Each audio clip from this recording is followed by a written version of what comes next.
Okay, Turbo, here we go. Ingredients list for your mac and cheese. First of all, pasta, al dente, any type of, I'm using shells today. You can use elbow macaroni or anything you want, even just any type of pasta will work. You're gonna need chicken base, it's bouillon base, chicken flavoring. This is onion powder, granulated garlic, pepper, an onion. This is that cheese. So any type of cheese that you can melt that will stay kind of gooey. This was called Velveeta, remember? And then I just got different. This is probably the one you should have is sharp cheddar, but it doesn't matter. I've got Colby Jack. There's some Gouda in here. Any type of cheese you want will work. Oh, and you also will need a stick of butter. Sorry about that. Stick of butter and some flour. I'll walk you through it. Here we go. Okay, I forgot to tell you, you're gonna need flour and whole milk. And what I did here was I took and measured 4 heaping tablespoons of flour. And what we're gonna do is I chopped that onion up and melted that 1 stick of butter, and I put the onions in there for about 6 or 7 minutes. It's called sweating the onions. So we're cooking them down a little bit, okay? And you can see it's only half of an onion. I didn't use this other half. And all we're gonna do now is put the flour inside. This is called a roux. And I'll show you, I'm gonna do one at a time, but I've already measured it out, those 4 tablespoons. So I'm just gonna dump it in there. I'm gonna turn the heat down. Whoops, sorry. Turn the heat down just a little bit and stir that flour around, okay? And it'll absorb that 1 stick of butter, as you can see. And we need to cook this for about a minute, okay? And the reason you're cooking it for a minute is the flour has to you have to cook that floury taste out. You don't want it to taste like flour. So you just let it boil for a little bit. Like I said, make sure you turn the heat down because you'll burn it to the bottom of the pan and you don't want to do that. And this is about the size of pan I'm using, so you know. Because when I tell you about the milk, you'll say, well, how much milk did you put in? I don't know, to tell you the truth. It's just kind of one of those things you do. I suppose you could find a recipe online to figure out how much milk, but all I'm going to do is take some milk now, after that's cooked for about 30, 40 seconds. And I'm just going to fill it probably 1/3 of the way up, almost halfway, okay? Right there. And I'm just going to stir. And I can turn the heat back up just a little bit because we're going to warm that milk up and that roux slowly, okay? This will take probably, I don't know, 6, 7, almost 10 minutes to get it warmed up. You do not want it to boil, and you want to stir it. You can let it sit for a little bit once in a while, but you want to keep it stirred, okay? Okay, it's been about 6 minutes, and the milk is just starting to you can just start to steam a little bit, so you got to keep stirring it. You might even want to turn the heat down just a little bit, but we're going to add a big spoon of the garlic, the onion, and we're going to put a little bit of pepper in. So let me show you. So I'm going to take about that much, sprinkle it in. I'm going to do the same thing with the spoon won't go in there. Come here, Mandy. I need your help. Okay. And you could even measure this out into a bowl. I need you to pour. Hi, there's Mandy. All right. I need you to pour that onto the spoon because the spoon won't go into the bottle. Just a little bit more, a little bit more. That's good. Okay, that's the onion.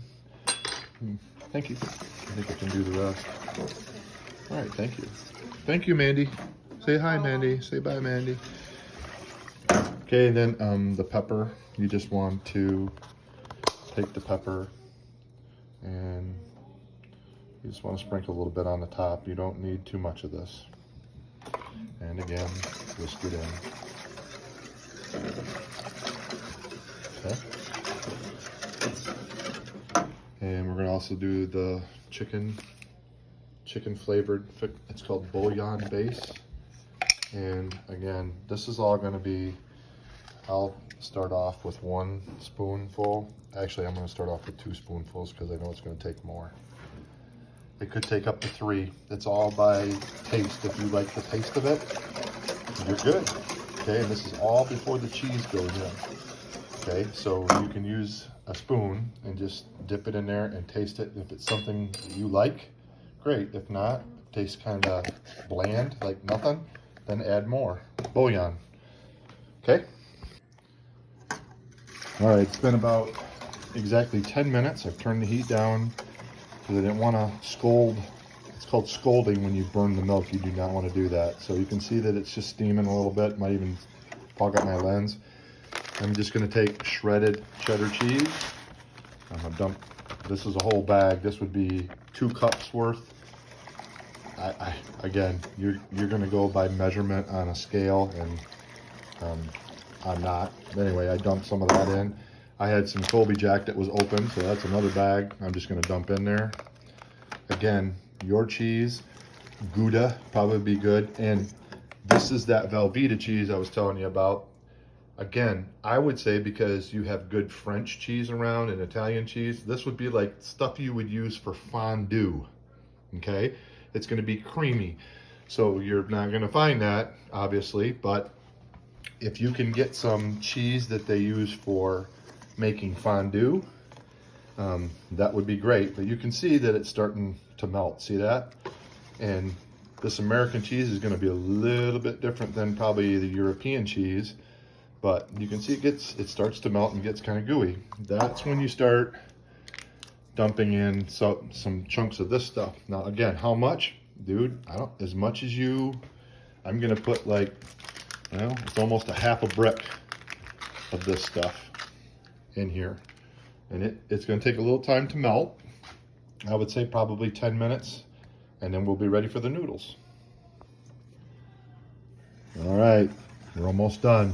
So what I've done, it's been about 15 minutes, well, almost 16, 17 minutes since we started. See how the cheese is all melted. And what you've basically made here, and it's not stringy anymore. There's no, you made cheese soup. So there's 2 ways to do this. You can either now take the pasta and just dump it in here and mix it all up. Or you can put the pasta in the dish and then dump the sauce in, and whatever sauce you have left over, like I said, this is really good cheese soup. So you can do it 1 of 2 ways. And notice the heat is not real high. You just gradually melt that cheese. There's even 1 little chunk still in there. That's okay, I'll still keep going. But you do not want to burn it. And keep stirring. Like I said, Mandy and everybody left, so it's just me. So I'm going to dump that pasta shells in here, and then I'm going to put it in this container today because I'm actually going to put it on my smoker grill to have smoked mac and cheese. But you can go ahead and put it just in a plastic baking dish, and then I'll show you how to put the breadcrumbs on.